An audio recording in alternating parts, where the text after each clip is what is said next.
Going into this problem, we need a couple of facts about e to the infinity and e to the negative infinity. Namely that e to the negative infinity is 0 and e to the infinity is infinity. When I plug in negative infinity to start this limit, I'm going to get negative infinity squared times e to the 5 times negative infinity.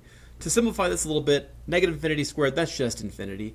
5 times negative infinity is negative infinity, and as I've said over here, e to the negative infinity is 0. So I have the indeterminate form infinity times 0, which tells us to rewrite this as a fraction.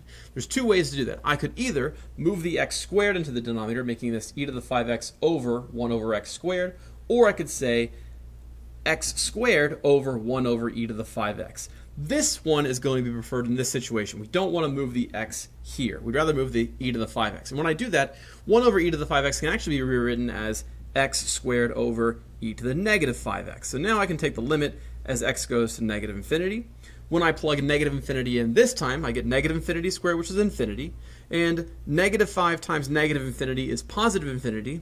And e to the positive infinity is infinity. So I have the form infinity over infinity. That tells me to take the derivative of the top and the bottom. That indeterminate form there tells me, go back through this, take the derivative of the top and bottom, and tell me what you get.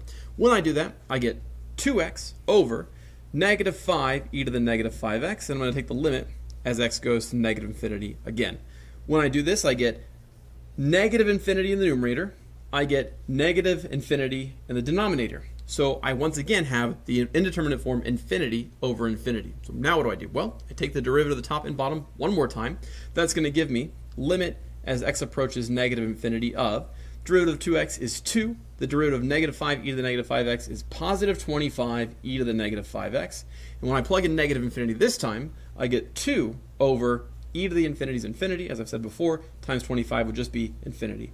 2 over infinity isn't one of your indeterminate forms. That's because you should know what 2 over infinity is. That's 0. Anytime you have constant, any non-zero constant, actually any constant divided by infinity, that's going to give you 0. So I have 2 over infinity here, which is 0.